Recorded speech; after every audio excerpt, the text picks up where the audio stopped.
अस्सलाम वालेकुम दोस्तों, कैसे हो? मुझे उम्मीद है कि आप सब सही हो गए। न्यू अपडेट के साथ मैं आपके सामने फिर हाजिर हो चुके हैं। अगर आप कुवैत में रहते हैं, कुवैत की खबरों से हमेशा के लिए अपडेट रहना चाहते हैं, वीडियो को देखते रहें। काफ़ी ज़्यादा इंपॉर्टेंट जानकारी मैं आपको देने वाला हूं और आप लोगों को बताने वाला हूं। यहाँ पे हम बात करेंगे, काफ़ी ज़्यादा इंपॉर्टेंट कुछ खबरें हैं जो कि अगर आप कहीं पर भी बाहर निकलते हैं तो आपको सावधानी बरतनी है। गिरफ्तारी के हवाले से, एयरपोर्ट के हवाले से हम बात करने वाले हैं। बिना देरी के वीडियो शुरू करते हैं। चैनल को पहली बार देख रहे हैं, सब्सक्राइब जरूर करें और साथ ही साथ बेल आइकन जरूर प्रेस कर दें ताकि आने वाले वक्त में इसी तरीके से जानकारी मिलती रहे। सबसे पहले हम बात कर लेते हैं, यहाँ पे एक इंडियन बंदे को एयरपोर्ट पे गिरफ्तार किया गया है।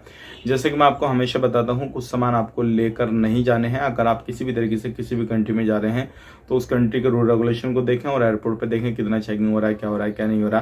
तो एक इंडियन बंदे को गिरफ्तार किया गया है। उसके पास में नशीले कुछ सामान पाए गए हैं, जैसे कि गोली वगैरह और भी ड्रग्स वगैरह और भी जो है गांजा वगैरह, इस तरीके की जो सामान है उसके पास में पाए गए हैं। तो अगर आप कहीं पर भी एंट्री एग्जिट कर रहे हैं, कुछ भी कर रहे हैं और खास करके कुवैत के अंदर आ रहे हैं, तो ये सारे सामान आपको नहीं लेकर आना है। अगर ये सामान लेकर आएंगे तो आपको परेशानी काफी ज्यादा पड़ने वाली है। अब बात कर लेते हैं यहाँ पे अगली खबर की तरफ। जो अगली खबर आ रही है निकल के यहाँ पे बारिश के हवाले से, काफी ज्यादा कुवैत के अंदर कुछ जगहों पे बारिश हो रही है और आने वाले वक्त में और भी हो सकती है। यहाँ पे मौसम विभाग की तरफ से बताया गया है। तो आपको अगर रात में कहीं पर भी बाहर वगैरह निकलना है तो इमरजेंसी हो आपको तभी निकलना है। अदरवाइज अगर आप चाहते हैं घूमने फिरने तो आप बिल्कुल ना निकलें इस टाइम पे, क्योंकि काफ़ी ज़्यादा रोडों पर अभी पानी वगैरह भरा हुआ है। कुछ गाड़ियां ऐसे तैर रही हैं जैसे तालाब में तैरती हैं। तो इस तरीके से काफ़ी ज़्यादा बरसात हो रही है कुवैत के अंदर अभी अलग अलग एरिया में। तो इस चीज़ का आपको ध्यान देना है। अब बात कर लेते हैं यहाँ पे अगली खबर की तरफ। जो अगली खबर आ रही है निकल के, ये भी काफ़ी ज़्यादा इंपॉर्टेंट है।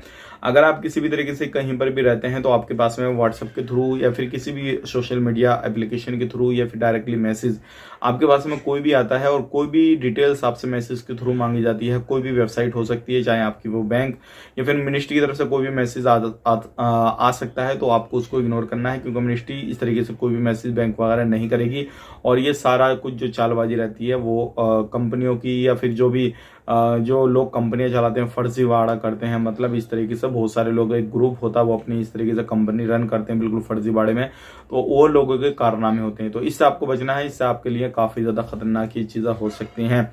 अब बात कर लेते हैं यहाँ पे अगली खबर की तरफ। जो अगली खबर आ रही है निकल के, ये भी काफी ज्यादा इंपॉर्टेंट है। अगर आप किसी भी तरीके से कहीं पर भी रहते हैं तो अभी कुवैत के अंदर काफी ज्यादा चेकिंग किया जा रहा है और चेकिंग पे काफी ज्यादा ध्यान दिया जा रहा है। हालांकि बहुत सारे लोग सवाल कर रहे हैं कि अभी छूट मिल रही है नहीं मिल रही है, तो छूट का भी कोई भी अपडेट नहीं है, लेकिन चेक इन का जरूर अपडेट दिया जा रहा है और इस पर सख्ती की जा रही है। और ज्यादा से ज्यादा ये कहा जा रहा है कि जितने भी लोग कुवैत के अंदर इलीगल तरीके से रहते हैं उनको जल्द से जल्द पकड़ के कुवैत को साफ किया जाए और कुवैत में जितने भी इलीगल लोग रहते हैं उनको तुरंत जो है उनके देश डिपोर्ट कर दिया जाए। तो ये काफी ज्यादा इंपॉर्टेंट जानकारी थी जो कि मैंने आप तक शेयर कर दिया। अगर कहीं पर भी आप रहते हैं तो इन चीजों का ध्यान रखें। बाकी जो भी इन्फॉर्मेशन किसी भी तरीके से आपके माइंड में हो, कोई भी कहीं पे परेशानी पड़ रही है तो कमेंट करें, इंशाल्लाह जवाब देने की कोशिश करेंगे। आप अपना ख्याल रखें, अपनी फैमिली लोग ख्याल रखें। Take care, bye bye.